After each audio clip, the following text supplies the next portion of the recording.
সব আমরা অসহায় অবস্থায় যে রূপাই এই কৌতে কোলা তোমরা যে অবস্থা করছি নিরুপায় অবস্থা আছি।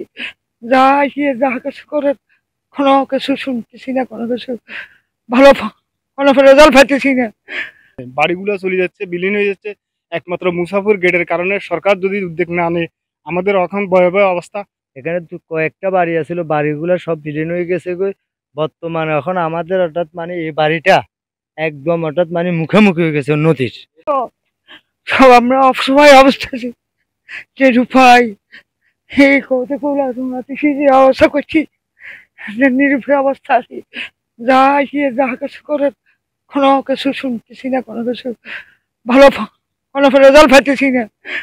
সবসময় বিজেপি আল্লাহকে ডাকছি শেষ অবস্থা এই ঘরে গেছে বিজেপি করে সব সময় কোনো চিন্তায় ঘুমলে খাওয়া দাওয়া একবারে আমার কিছু নেই। আমি ওখানে আমি মরতেছি, এখানে চিন্তায় আমি আল্লাহর কাছে করতেছি, নামাজে করি আল্লাহর কাছে করি, আল্লাহ তুই দোষের রক্ষা করো, আল্লাহ তুমি আমাদেরকে রক্ষা করো, আল্লাহ নদী ভাঙের থেকে আল্লাহ তুমি আমাদেরকে আল্লাহ ফসলা করো, আল্লাহ তুমি সারা বাজারে এখানে এখন এখন কি করুক।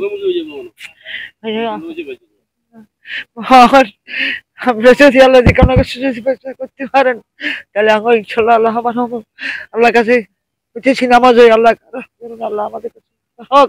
আল্লাহ তোমার কাছে লাখো কোটি শুকরিয়া আদায় করি।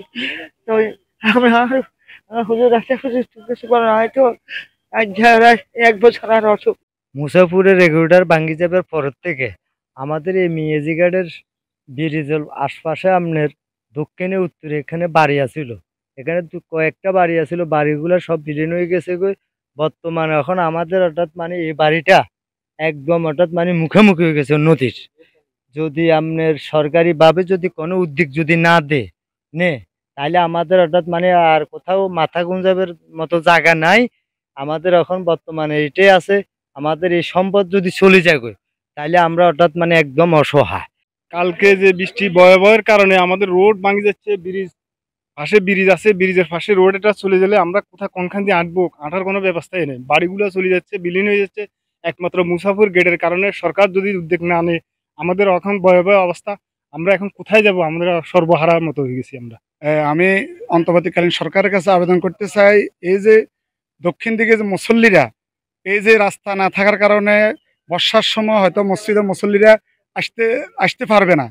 এই আমি মুসলমান হিসাবে আমি ওনাদের মসজিদের খতিব হিসাবে আবেদন করতে চাই, অন্তর্বর্তীকালীন সরকার যেন দায়িত্বশীল বিন্দু যেন সবাই এই রাস্তাটার বিষয়, বিশেষ করে সুইচ গেটটা রয়েছে ওইটা যদি বাধা হয় তাহলে এই যে ভাঙ্গনটা রোধ হবে। আমি এই সকলের দৃষ্টি আকর্ষণ করতে চাই, অতি দ্রুত এই বাঁধটার ব্যাপারে যদি পদক্ষেপ নেওয়া হয় এই অঞ্চল ভেঙে শেষ হয়ে যাবে, সব কিছু নদীতে চলে যাবে। আমি সকল দায়িত্বশীল বিন্দুকে এই ব্যাপারে আন্তরিক হওয়ার জন্য উদাত্ত আহ্বান জানাই, যেন এই মসজিদটা একটু সামনে বামে যাইলে পূর্ব দিকে মসজিদ, এই মসজিদটাও চলে যাবে, এই বাড়িঘরগুলো চলে যাবে, এই অঞ্চলটা বিলীন হয়ে যাবে।